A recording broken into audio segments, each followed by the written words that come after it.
Hey everyone, name's Emma Kosler, and this is a Prog Reborn, a personal progression journey through Final Fantasy XIV. Have you ever heard of a progression server? What about WoW Classic? If you haven't, bottom line is, those types of servers let people play MMOs like they were back when they initially released. You temporarily sacrifice years of content to recapture the feeling of playing the game you loved back when you initially fell in love with it. Warts and all. Then you and your server mates progress to new expansions, reliving the excitement of opening the Dark Portal, or, for my old heads out there, landing on the shores of Velius for the first time. It's a neat concept, but far too often it's associated with player backlash at the current state of the retail product. Maybe you disliked the homogenization of classes, maybe you feel the reliance on newer glossy features destroyed the sense of community you used to have within your server. Or maybe the direction the game is going isn't why you fell in love with it. Now, I'm not going to say that Final Fantasy XIV doesn't have players who think this way. See all the doom-saying surrounding the Endwalker patch content. But even with the complaints, people don't really want to go back to the days of standing in front of the Dorm Chimera cave, asking in shout chat for another healer to help them finish their relic grind. Or waiting 5 minutes for the Sprout to finish watching the Cape Westwind trial cinematic, only to skip 90% of the mechanics because you trivialized the fight with your gear. And sure, you can take a Sage or a Gunbreaker into Twintania, but with fight options like minimum item level in Silence Echo, you can create a pretty good approximation of that fight, even today. What you don't get is the true experience of a patch cycle. I dabbled in this game a few times back in Shadowbringers, but got fully invested during the lead up and release of Endwalker.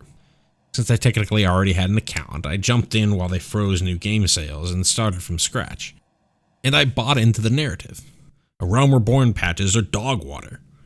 Don't worry about the extremes just yet, they'll be there later. Wins MSQ. No one PvPs outside of the duty roulette. Still think this one is true.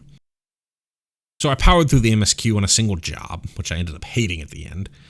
Picked up every blue quest, but skipped over most things that weren't required and didn't have a ton of hype around them. Yet when I got current, my play pattern changed. I'd watch the live letters, pull up the patch notes, and get into the nitty-gritty of each patch. It made me realize there was all this content that I just breezed over. Now, I'm an emotional vampire like many of you. I love watching other content creators play through the game the first time. But I see the same pattern all the time when I catch them live. There's content you should do, and there's content you shouldn't do. And every streamer has a nice little graph showing them exactly what category each piece fits in. So I wanted to develop an alternative. Can we have a style of playthrough that treats old content like a progression server, even when the game doesn't actually support it? I think you can. Here's how it'll work. First, start a new character. Then pull up the 2.0 patch notes. Then pull up the Final Fantasy XIV console games wiki page. Develop a checklist of requirements you must complete before you can move on to the next patch. Make it as simple or as rigorous as you like. Basically, read over the patch notes and try and determine what you would have done in the time between each patch.